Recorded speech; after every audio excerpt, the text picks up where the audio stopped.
All right, let's hear it. Let's do our big opening. Yes. VOXOLOGY podcast. Woo! Woo! Hey, everybody. Hey, buddy. Sorry. Welcome to the VOXOLOGY podcast. Yes. It's Mike Emmy and Seth and Sam. and Tim. And happy Christmas or happy holidays, whichever you prefer.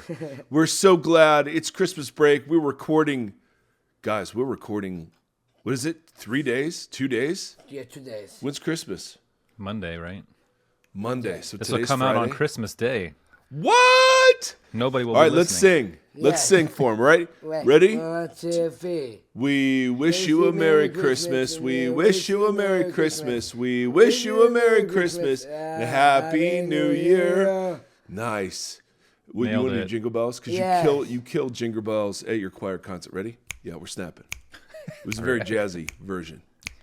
Ready? Jingle bells. Jingle bells, jingle all the way. Oh, what fun it is to ride horse open sleigh. Hey, jingle bells, jingle all the way.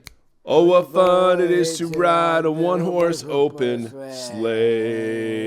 sleigh. Merry Christmas. Merry Christmas. Happy Boxing Day. Happy Boxing Day. Timothy, what's a Stafford Christmas day like? Let's get into packed. this. All right, we All right, got let's hear it. morning time, just the four of us here at our house, and then we head to my Okay. parents' house with all my siblings, and we do second Christmas where we have those orange frosting cinnamon rolls and mimosas every year. So Really? good. Is that how we celebrate the baby Jesus, Tim? That's how we do. And then we have my wife's family, who's also in town, and it's also our son's birthday. He was born on Christmas Day, so it is action packed from start to finish. So how do you celebrate? So Seth's birthday is the day after Christmas, Yeah. which, gives us a little buffer. But like how do you celebrate him? We used to do evenings for him. I think we're gonna do Christmas evening. Okay. Christmas Eve evening. We'll do a little Nice. thing for him. Perfect. Always depends on who's in town and when and all that kind of stuff. Yeah, it's kind of a bum rap to be born on Christmas Day. Yeah. You're competing with Jesus for the rest of your life, but Seriously. it is what Yeah. it is. The nice thing in our case is that Seth Theory has a convenient marker to remember when it's his birthday. That's right. Yes. So It's me. Yep. It's you. Me. You. Yep. So that's fair, dude. That is a very full day. Our Christmas days, and this is a holdover from mega church days. Our Christmas days are just family, like just the five of us. Nothing. We don't Yeah. want to go anywhere. Yeah. We don't want to do anything. It's just chillax. Am I right, Seth Theory? Okay, Seth Theory's making faces into the camera. There we go. All right, Seth. Guess what? What? It's Christmas Day, so we're going to talk about the lake of fire. Make a fire. Yes, what better topic than the lake of fire for Christmas Day? You know what I'm saying? Yeah. So, ladies and gentlemen, first of all, just a couple business items. Tim, do you have any new material out floating in the world? We highlighted new singles the last couple of episodes. Do you have a new one out? There's a new one coming out in January and then a full album coming out in January. That's what I'm talking about, Tim Stafford. Yeah, boy. My therapist Yes. said I have to make all the art and put all of the art out. Okay, but deadlines are good for you. So, yep. They are. That's fantastic. I love that, bro. Congratulations. So fun. Thank you. Yep, Seth Theory, it looks like he's trying to grab a seat next to me, Fair enough. which he was chewing on my ear prior to this. So, Well, you piqued his curiosity with the Lake of Fire. Now he really wants to hear what happens. yes, dude, seriously, Johnny Cash put it best. I also want to say thank you for all of those of you who are emailing in about the non-friends, and our dear friend Lisa, starting to respond to those and send out the questionnaire. And then we've got several folks saying, hey, maybe something about how to fall in love with the church again would be helpful for them. Thank you too for those of you who've done sort of the year-end giving stuff. It's been so stinking generous. Thank you. It's so humbling, and we're so grateful. And yeah, so whether you've done it on Patreon or Tidely, you just awesome. Seth and I did a bunch of thank you videos. Yeah, video. The other day. So Yeah. yeah, it's money. Yeah. So that's all our business. Tim, it's time. It's time. All right. We have meandered our way almost an entire calendar year. Maybe we might spill over just a little into January with new creation, but that's fitting, right? Because it's January. Yeah. But we finally got to these images of judgment that sort of come before. It is funny that it landed on Christmas. I know, right? That come before the new creation. So there's almost a need for old creation to be judged, to be renewed, the truth to be told. Oh, are you out of here? Yeah. He's all that's Okay. enough. He sat down. He's like, nope, I'm out. Bye, guys. We're not doing anything fun right now. Bye, guys. Bye, VOXOLOGY podcast. Bye, VOXOLOGY podcast. Seth's out. And you know what? I think Seth speaks for a lot of us when he says that's about all he can handle. Thanks, Michael. Love you, son. Did you say thanks, Michael? Yeah. Perfect. Yeah, I do. I get Michael or Dad Mike. Daddy Mike. Mike. Yeah. Yeah. I like that. Either. I respond to anything from that sweet boy. So just by way of review, before new creation launches, we get the culmination of all of these historical instances of the day of the Lord into one great day of the Lord. So Babylon has been judged in 17, 18, 19. Then Jesus in the middle of 19, or the beginning of 19 through the middle of 19, comes back and we have 2 battle scenes, 2 judgment scenes, all sorts of theories how these things fit together. And anyone who is, coming at this saying, hey, this is how it is for sure, I think they're putting way too much confidence in something you cannot prove from the text. Yeah. And I think that does a lot of harm for people. So just by way of reminder, we have a final battle in 19, part 1, where the beasts, and now we realize one of the beasts, it also goes by the title false prophet. Both of them are thrown into the fiery lake of burning sulfur. Bummer. Ooh, this I know, right? This could be, here he is. This is my microwave repair person. Perfectly timed. Yep. No, he just texted. They'll be here shortly, Jay. And it was so funny because initially, I had scheduled, and we have a brand new microwave. The microwave came with the house, and it's brand new, and it's not heating. Everything, it counts down great. It spins great, but it doesn't do the thing it's supposed to do. Doesn't do the And microwaving. Totally. So, That was a great pivot, though. You're like thrown into the lake of burning sulfur, and here comes the microwave repairman now. Well, I had it set so that we were going to end recording, and then I had a 2-hour gap, and then the 2-hour window of his coming. But then they called this morning, and they're like, "Hey, the other guy was sick, but we have this window exactly when you'll be recording your podcast." Well, you know what? All the plans you can make, he will come like a thief in the night. Bro, this guy is announcing his coming. So right. with a trumpet blast and a text that said, "Hey, he'll be here shortly."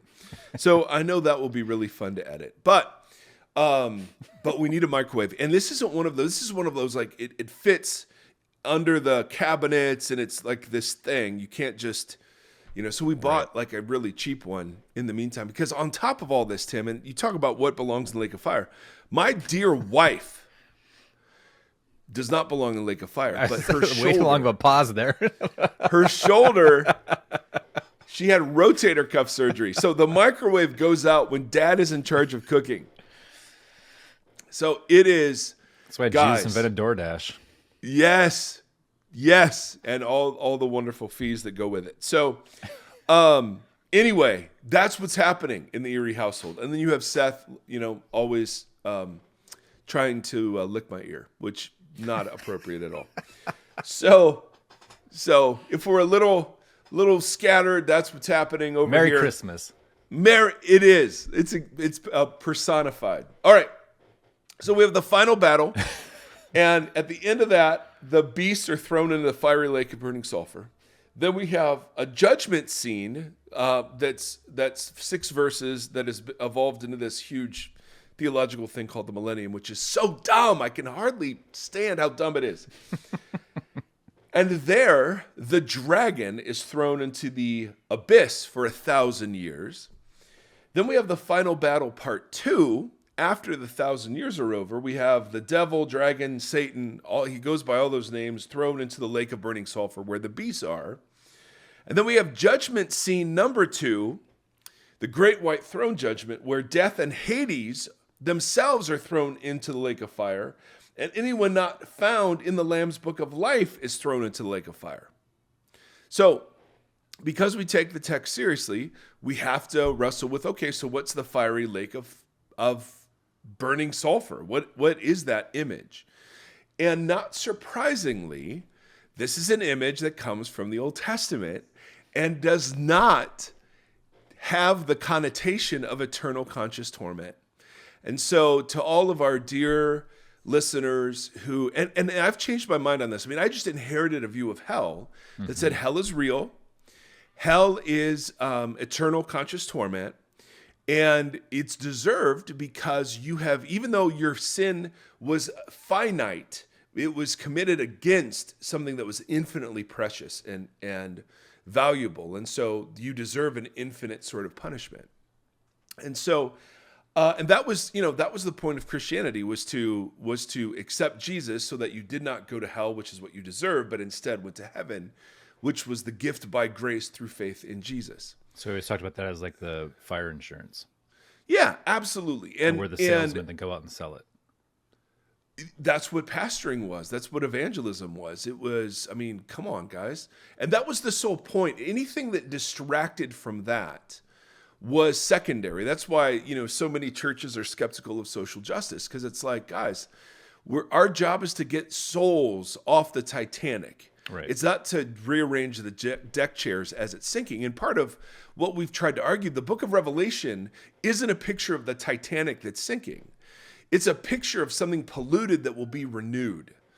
And so that gospel is not the gospel of the New Testament. It's not the thing that Jesus came to fix. The Old Testament does not end with everyone asking, how do we get all these souls into heaven, which is disembodied bliss. So like we ran the Titanic into the iceberg, but then Jesus fixed it.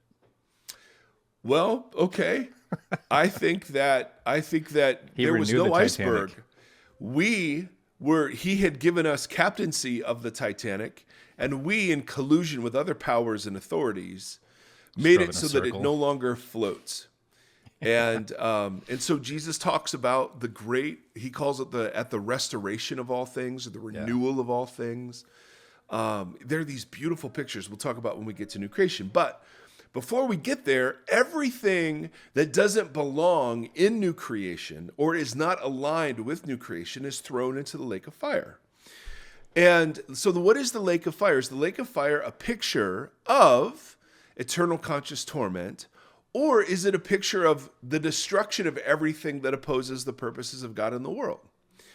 Not only that question is significant, but then after burning lakes of fire, we read about people who are outside the new city. I thought everyone was thrown into the lake of fire, but then we get a new image of people who are outside the gates of the new city. And so does this mean there'll be people in the future who aren't born yet who will reject this? And, I think all of those images cannot be pushed in very literal directions. Yeah. They're designed to both communicate one simple truth. God will contain and exterminate all of the evil and suffering that has polluted his creation. Now, does that mean all the people too? Well, you get an image that says that all those who oppose, whose names are not written in the Lamb's book of life, will be cast into the lake of burning fire. And then you get 3 different vice lists of people who commit certain kinds of sins who are excluded from life in the city. So it's a jumble of images, but that shouldn't surprise us right now. This has been true of Revelation the whole way. Revelation delights in making the same point using imagery that is getting kind of repurposed through Jesus into the New Testament story, but is dealing very clearly with Old Testament themes. So let's deal first with the burning lake of sulfur. All right? But this, when I dove into this years ago, I was staggered by the fact. I mean, I've had seminary professors, a dear friend of mine, come after me pretty hard when I started saying, "Hey, I'm not sure this eternal conscious torment thing is really the primary way the Bible describes this." Right. I mean, I was uninvited from national speaking engagements. Like this is such a central part of our faith. And there's an undercurrent of, well, if you get rid of hell, why would you follow Jesus? First of all, no one's getting rid of hell. It's in there. Jesus deals with it. He warns people about it. And obviously, Revelation warns people about it too. So it's obviously something. Something, yeah. The question of what is it, where is it, and who goes there, I don't think is as clear as my evangelical heritage said it was. But if you dare question that, you are on the short,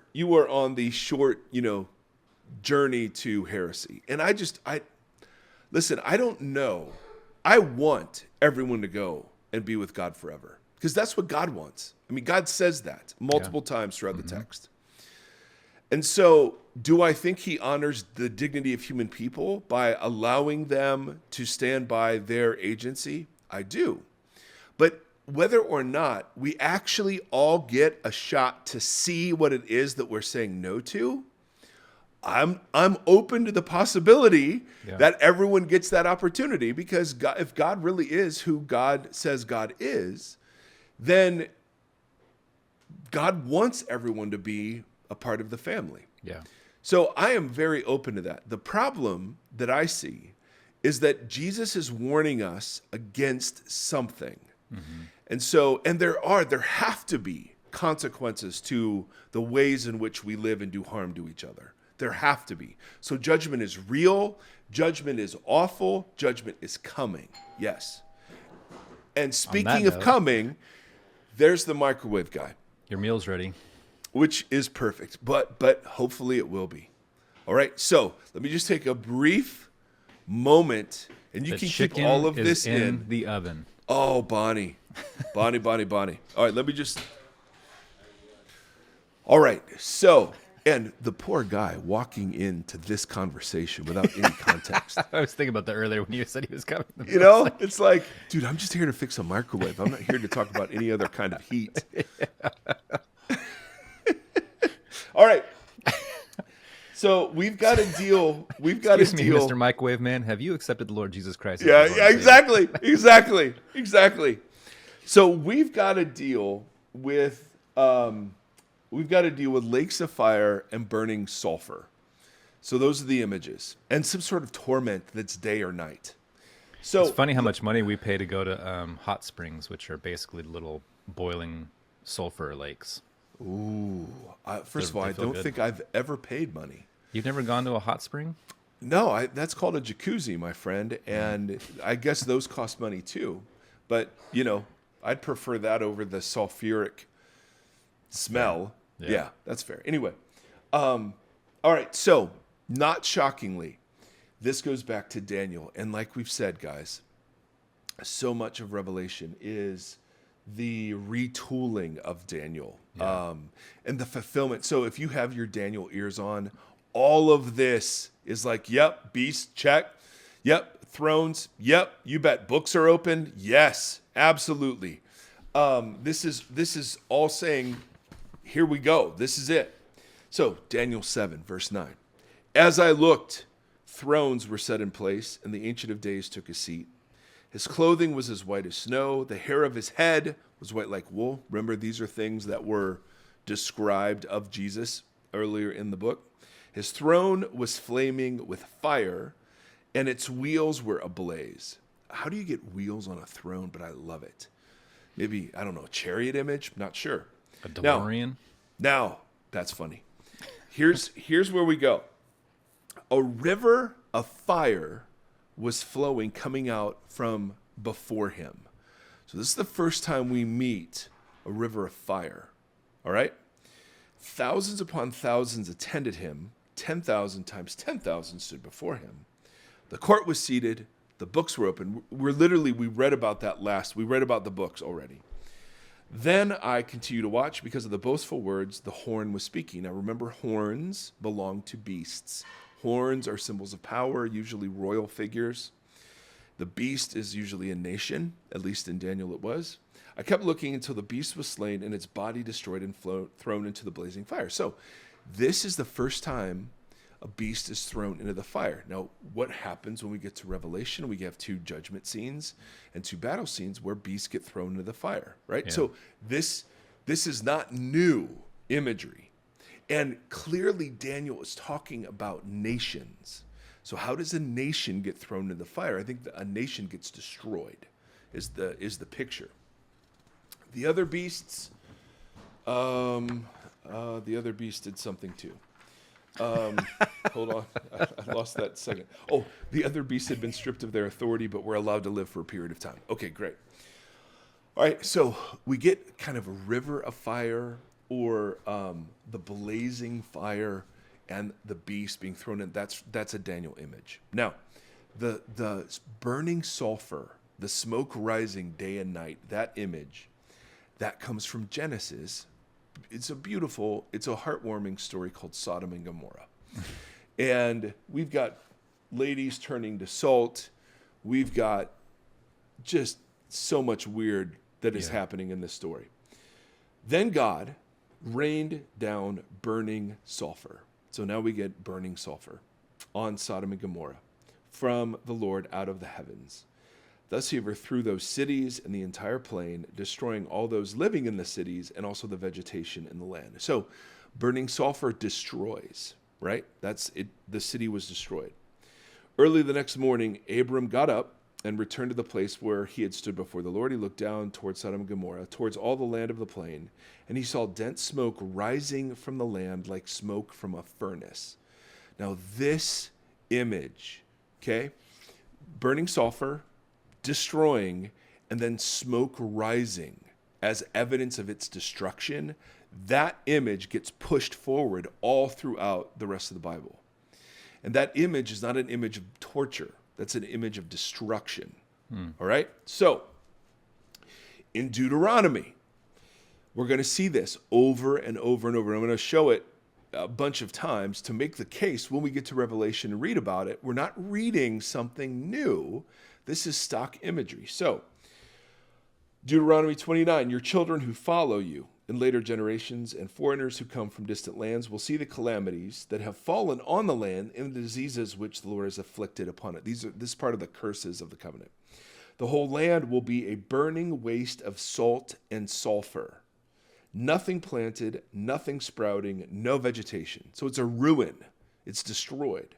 It will be like the destruction of Sodom and Gomorrah. Right? So Sodom and Gomorrah becomes an archetype of something that is destroyed by fire, sulfur, or whatever, and the smoke rising. All right, so here we go, Isaiah 34. This is a prophecy against the nations, particularly against Edom, E-D-O-M. For the Lord has a day of vengeance, a year of retribution to uphold Zion's cause. Edom's streams will be turned into pitch. Their rivers will be turned into tar. Her dust into burning sulfur, her land will become a blazing pitch. It will not be quenched night or day. Its smoke will rise forever. From generation to generation, it will lie desolate. No one will ever pass through it again. So what's this image of? It's an image of a nation being what? Destroyed. Destroyed, yeah. Right? So we've got sulfur, fire. The smoke will not be quenched day or night. Does that mean Edom still exists and is being tortured? No. It's an image that is borrowing from the imagery of Sodom and Gomorrah to say what God did to Sodom and Gomorrah, God will do to Edom. Its smoke will rise forever. Now, does that mean it's still burning? Or does it smoke rising forever mean that the smoke is a testimony to the idea that it was destroyed? Yeah. For once and for all. It was destroyed once, but then the smoke rising says, this is evidence of its destruction. Right. I'm so sorry. This might be the weirdest podcast in the history of the world you have to listen to. Jesus, talking about coming day of judgment, he says, it will be the same in the days of Lot. People were eating and drinking, buying and selling, planting and building. But the day Lot left Sodom, fire and sulfur rained down from heaven, and what? Destroyed them all. Okay? 2 Peter number 2. 2 Peter number 2. How about 2 Peter 2? If God condemned the cities of Sodom and Gomorrah by burning them to ashes and made them an example of what is to happen to the ungodly, and then he goes on to finish a thought. But it's interesting. Sodom and Gomorrah, that smoke, fire rising, that was an image of destruction. It was not an image of torture, for crying out loud. Jude. Hey, Jude. Jude 1. In a similar way, Sodom and Gomorrah and the surrounding towns gave themselves up to sexual morality and perversion. They serve as an example of those who suffer the punishment of eternal fire. Ooh, now we have eternal fire. Okay. Now, did Sodom and Gomorrah suffer eternal fire? Yes or no? No. Yes. Well, he says they did. Yeah. But what kind of fire are we talking about when he says the word eternal? Is Sodom and Gomorrah still burning? The smoke is still rising. Which is a picture of what? That it was destroyed by fire. An eternal kind of fire. Sodom and Gomorrah isn't eternal, but the fire that destroyed it was an eternal kind of fire. So that's the distinct. That's that's eternal it. Kind of fire. Yes. Yeah. Yes, because when you get to the word eternal, which is the word aionios in Greek, all right, and I'm not making this up, it can mean three different things. It can mean never ending. It can mean a fixed period of time, which is super interesting. So eternal can mean a fixed period of time. It can be never ending or a fixed period of time. Yep. Or Got it. Or it can be a quality of something else, which is what we just read here, an eternal kind of fire. So how do you know when it's never ending, when it's a fixed period of time? Well, the reference of the picture that Jude is using is of Sodom and Gomorrah, which was only destroyed once. Right. Right? So what is eternal? The kind of fire that's in view here is the kind of fire that destroyed something. That's called an eternal kind of fire. They were destroyed eternally. They were not being destroyed eternally. For eternity, yeah. Yep, for eternity. Exactly right. Do you see the difference? Mm-hmm. So when we get, and this is the number one passage that proponents of eternal conscious torment will point to. So it's in Revelation 14.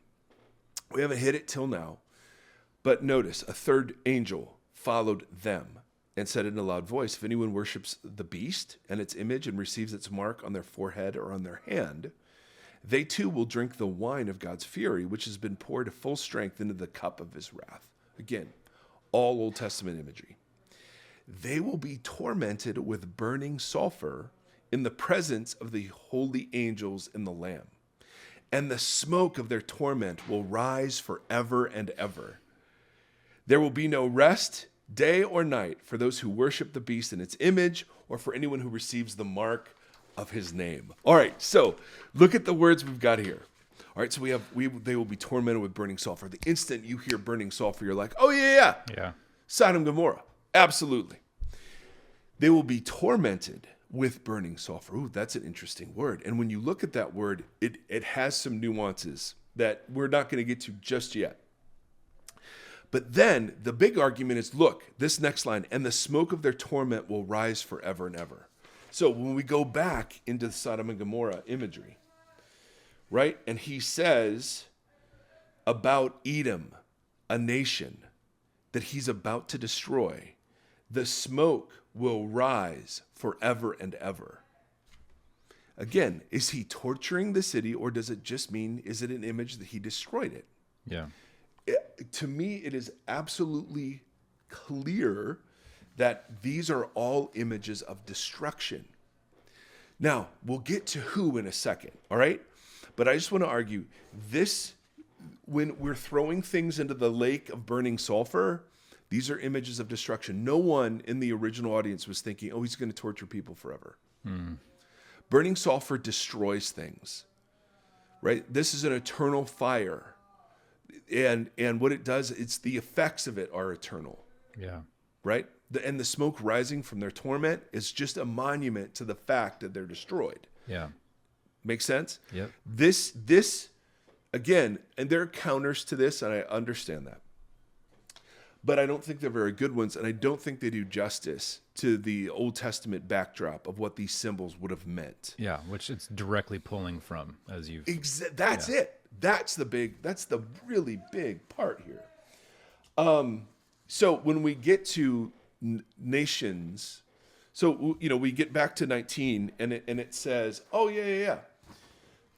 Here's the final battle, part 1. Beasts are thrown into the fiery lake of burning sulfur. You're like, oh, well, exactly. That's where they go. That's Daniel 7. That's what God does to nations. Yeah. And then the dragon is thrown into the abyss, which is abyss has this. It's the realm of death. It's for 1,000 years, which we know to be a symbolic number. Then the devil dragon is thrown into the lake of burning sulfur. We're like, yeah, this is the kind of fire that destroys. Absolutely. Death and Hades are thrown into the lake of fire, and then anyone not found in the Lamb's Book of Life is thrown into the lake of fire. Now, all of this says destruction. But you have this one verse in Revelation 14 that says, hey, they're going to be tormented, and the smoke of their torment will rise forever and ever. It's just a monument of their destruction. All right. One scholar put it this way, and I think he's dead on. He says the language and images of death and destruction symbolize incomprehensible, if disturbing, idiom, the universality and the finality of God's ultimate eradication of evil, rather than the means by which God brings about that eradication. So it's describing, so it would be like if I said, like if I were writing Revelation today and I said, okay, picture a mushroom cloud. Like all of the armies of the earth line up against God, and then all of a sudden I saw a mushroom cloud spreading over the earth, destroying everyone in its path. Does that mean that God is literally going to use a nuclear weapon? Or is that our image of something that destroys completely? Right. So fiery lakes of burning sulfur are images of things that destroy completely. Make sense? Yeah. All right. Now, let's get into the second image of judgment that we find. The second image of judgment is being left outside of the city. So there are 3 texts that are vice lists that are it's a common first century form of writing where you would list sins that have things in common. Maybe they go from least to greatest, or it's just a way of making a rhetorical point. All right. Now let's read 3 examples of these people being left outside of the city. Revelation 21:7. Revelation 21 begins with, and I saw new heavens and a new earth coming down out of the holy city. Those who are victorious will inherit all this, and I will be their God, and they will be my people. But the cowardly, the unbelieving, the vile, the murderers, the sexually immoral, those who practice magic arts, the idolaters, and all the liars, they will be consigned to the fiery lake of burning sulfur. Now, what's interesting is, who are these people exactly, if we've already had fiery lakes of burning sulfur done already? This is the second death. Revelation 21:24. The nations will walk by its light, and the kings of the earth will bring their splendor, the New Jerusalem, will bring their splendor into New Jerusalem. On no day will its gates ever be shut, for there will be no night there. The glory and honor of the nations will be brought into it. Nothing impure will ever enter it, nor will anyone who does what is shameful or deceitful, but only those whose names are written in the Lamb's Book of Life. Again, some sort of implication that though the gates are open, not everyone can come in. Revelation 22:14. Blessed are those who wash their robes. Now, it's interesting. Wash here isn't, it's in the present tense in an active. Like those who are washing their robes, blessed are those that they might have the right to the tree of life and may go through the gates into the city. But outside are the dogs, those who practice magic arts, the sexually immoral, the murderers, the idolaters, and everyone who loves and practices falsehood. All right, so that's super interesting. Those lists have a little bit of overlap, right? You've got magic arts mentioned a couple of times, whatever. So it's interesting that in 19 and 20, those who don't believe in the Lamb are consigned to the lake of burning sulfur. But then the lake of burning sulfur is also around when the new city comes, and those who are outside the city are thrown into it. Again, I think this is a way of telling us these are not literal images like a mushroom cloud. They're symbolic images of what God is going to do when he remakes everything. So that's the first part. Now, this was new when I began to study these kind of outside the city texts. There were a number of scholars who argued that what these vice lists have in common is that they are all the sins of, they are sins of empire, which makes sense in light of the critique everything else of everything else against empire. Yeah. And so these are the vices that characterize any form of Babylon, right? Whether it's the Roman form, the Israelite form, the Egyptian form, the American form, the whatever form. So there are 8 types of imperial vices that are mentioned in these 3 lists: murder, prostitution, illusion, sorcery, worship of idols, abominable practices, cowardice, and faithlessness. They do not correspond to any particular practice in the Roman Empire, but together they make up the community of people that we met who are within the church who are following these false teachers. Does that make sense? Yeah. So the scholar then writes this: who is this warning given to? The vices that characterize Babylon and exclude people from the New Jerusalem were not simply those that characterize the imperial elite or the non-believer. In fact, it was the practice of these vices by members of the church that constituted the crisis that pervades the pages of Revelation. Those who professed allegiance to Jesus were practicing them. That constituted the greatest scandal. Thus, among those who found themselves on the outside of New Jerusalem were members of the church who had not repented of the sins of empire. Bro. Now, doesn't that line up with the whole way the book really is does. presented? And the thing is, it's so much more, I don't know. Hold on. We got a report. Gotcha. Coming from Microwave Guy. I don't know where we were. Oh, the dagger. The dagger of Revelation. See, this is what's so great. And this is why this totally fits in with Jesus's use of Gehenna in the Gospels, where he's bringing it up in religious contexts. And so if the crisis of Revelation is that the churches are collaborating, not all of them, some of them, and Revelation gives us an image of the risen Jesus among the churches that is both comforting and confronting, right? And like terrifying. Then it totally makes sense that the end of Revelation would tie into all of the promises that are given to the 7 churches. Right? We see all of that in Revelation 21 and 22, new names and hidden manna and all the things. But it also would make sense that the consequences of not coming out of the practices of Babylon would be highlighted too. Yeah.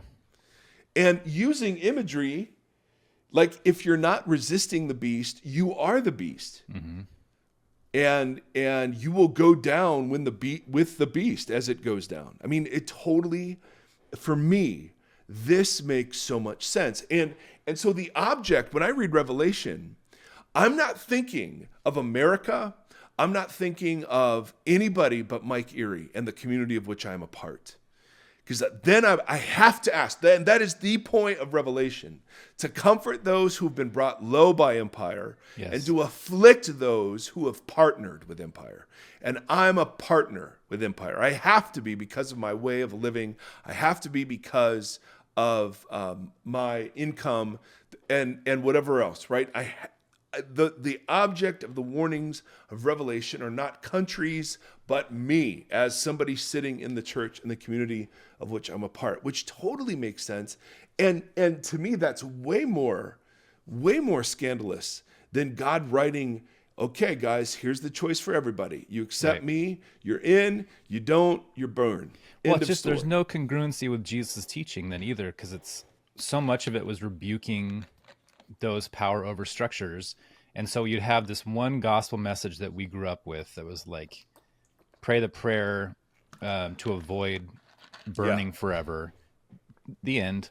And then Jesus out here doing all this other stuff. And it's like, well, it's like we're holding two different things that are supposed to be truths, but they don't reconcile to each other. Exactly.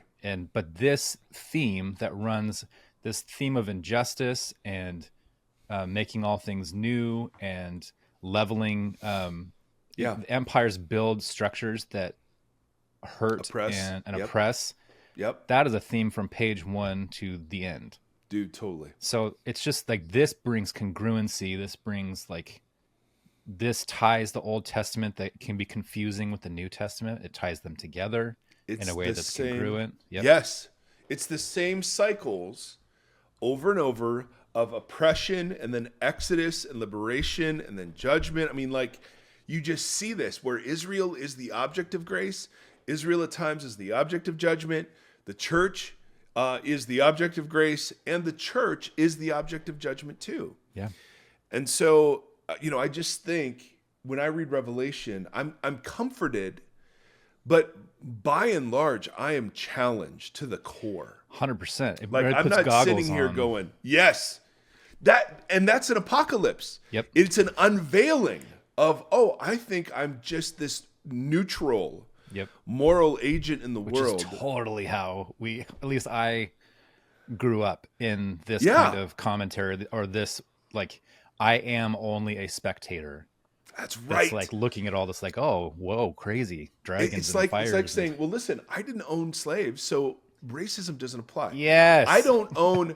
I'm not oppressing poor people, so I shouldn't feel badly about being rich. But I'm working with the systems that do exactly those things. Yep.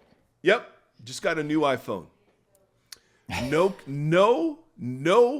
not even a hesitation of where that thing comes from or the working conditions that make it. Yep.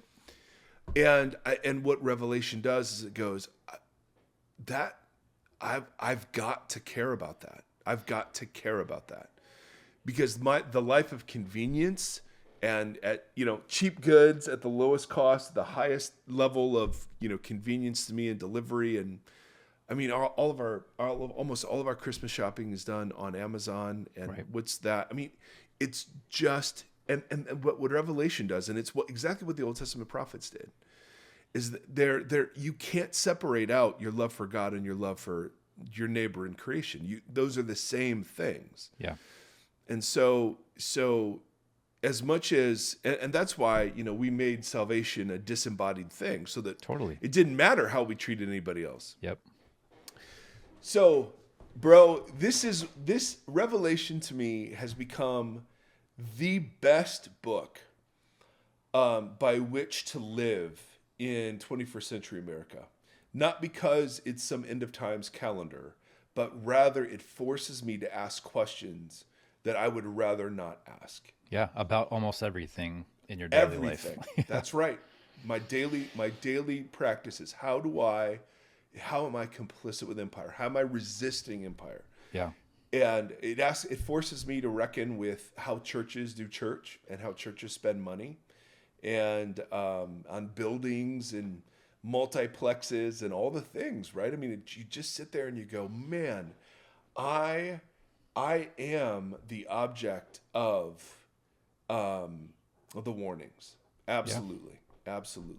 How do we participate in that? How do we not even just participate, like how do we hold those systems up and advance them?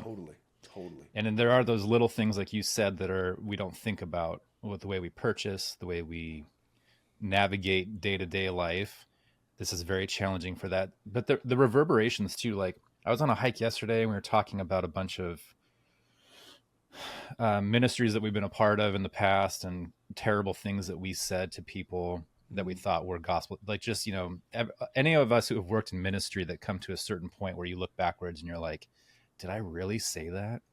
And you kind of, you know what I mean? You have to wrestle through like waking up in the middle of the night. Somebody said like the old cliche of sticks and stones may break my bones, but words will never hurt me. How wrong that is, because none of us wake up at 3 a.m. thinking about that rock that hit us. We think about the words that we said or that were said to us.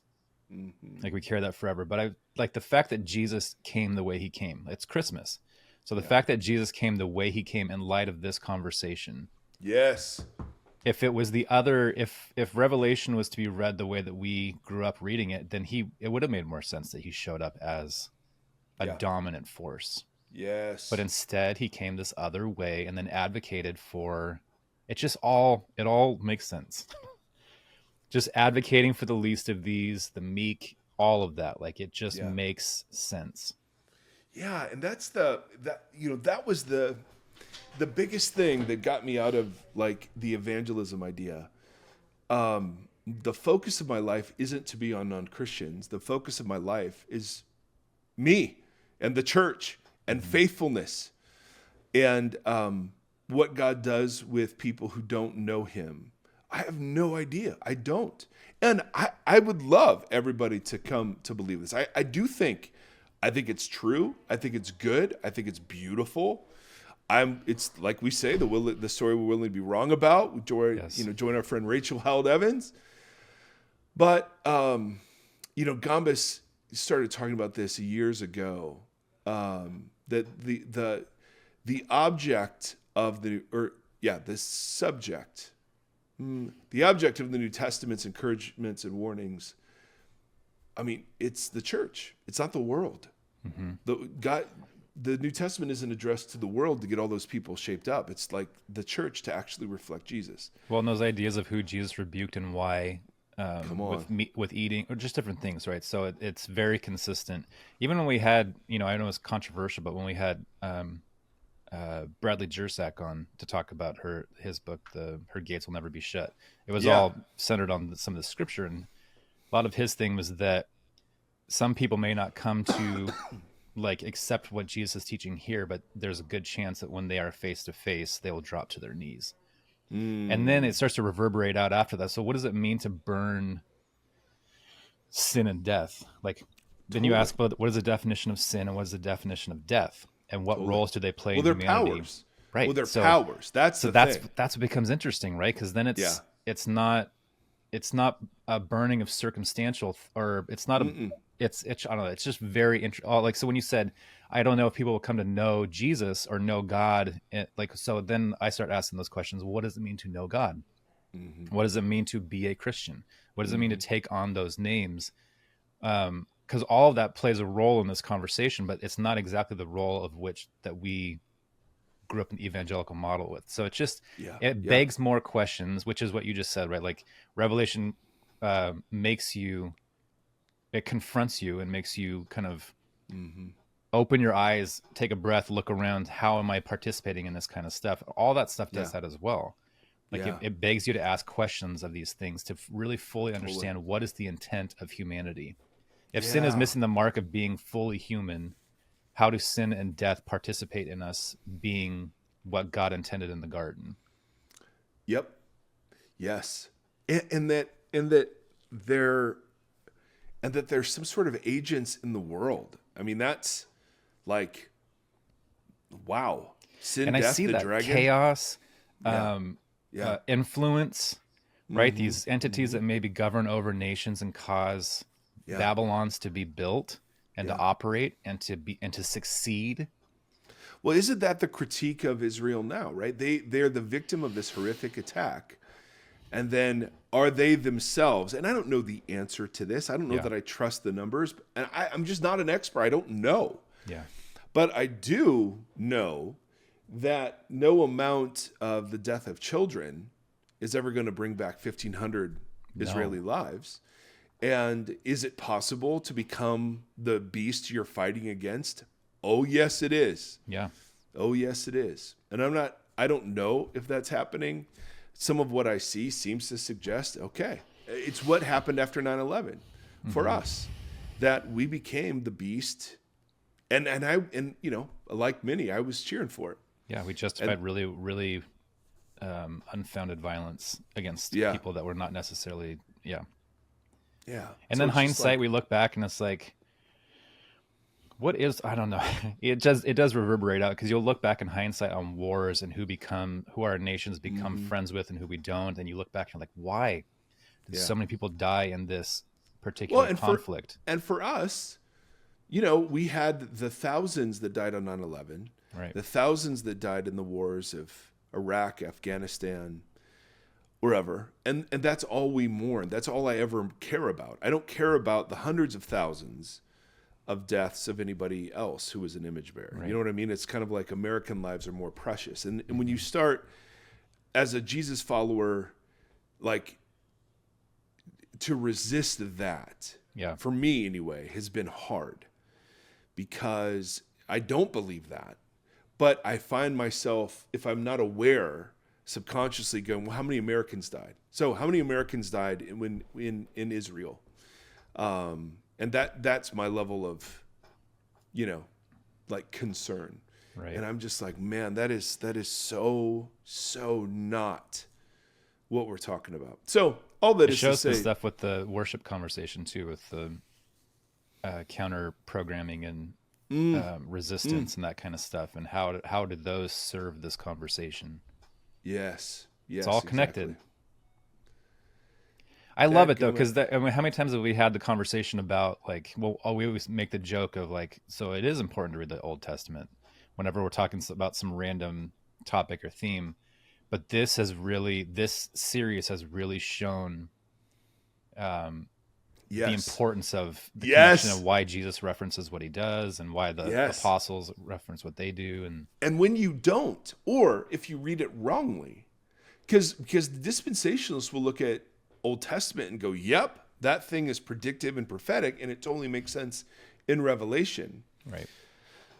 And so, yes, but you can see, if you avoid Old Testament altogether, then you're at the mercy of whatever you think Revelation means. Like, there's nothing to tether you to how they would have understood this, or, you know, otherwise you're just imagining Apache helicopters or something. It just shows, like, we talk about with lament, and we talked about it in Advent with my kids last night or 2 nights ago, like, how open God is to asking hard questions and to questioning and to wrestling, that God is open to those things. He's not afraid of your doubt or your questioning and that kind of stuff. But I think that's so important, even with, like, as people are listening to this and they're having to ask hard questions of what they were raised with. And they're afraid to ask those questions, right? Like, they're afraid to wrestle with some of these connecting things, because it unravels a lot of what they has been foundational of their faith. Whether it was comforting or not, it was foundational. And so it's like giving people freedom to ask really hard questions and to wrestle with really hard themes and ideas is okay. Yep. It's okay to sit there and listen to this and to be encouraged or discouraged or afraid or whatever, you know. We're all wired so differently. We handle this kind of stuff so differently. But I think it's so important that permission is granted. Not that we're the people that give the permission. God gave the permission for you to wrestle and to ask hard questions and to seek. For sure. Well, and just the way the stories about God are included. I mean, they're provoking and intended to provoke those kinds of reactions. It's so provoking. Yep. So exactly. So I mean, here we are. We're intentionally chewing on provocative. Yes, we're chewing on stuff, and that's the way it's supposed to be. Yeah. I mean, that's why there's something to that. Yeah, I really think there is, and I think that's one of the reasons why the Bible comes to us as it does. God could have given us stone tablets. Totally. He's done 100%. that. But he gives us this really human, divine, human, messy, beautiful And then thing. did it himself, became a divine human Totally. to experience Anyway. the mess. And, yeah. All right. So Merry friends, Christmas. Merry Christmas to you.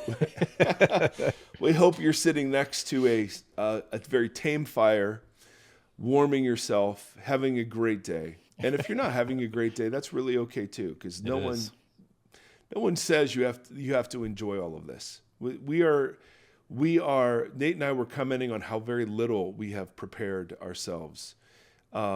It's just been absolutely nuts. And it's like my therapist, I had a great therapist back in the day when I would really build Christmas up as like the ultimate expression of the family I wanted and didn't feel like I had always. Oh, yeah.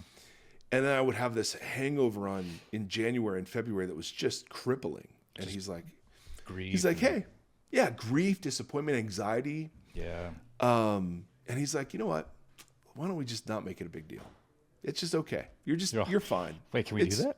Yeah. I'm like, well, hello? There you go. There's that kind of permission right there. Like, Right, exactly. you can let go. Anyway, friends, we love you. We're very grateful for you. Happy holidays. Goodbye.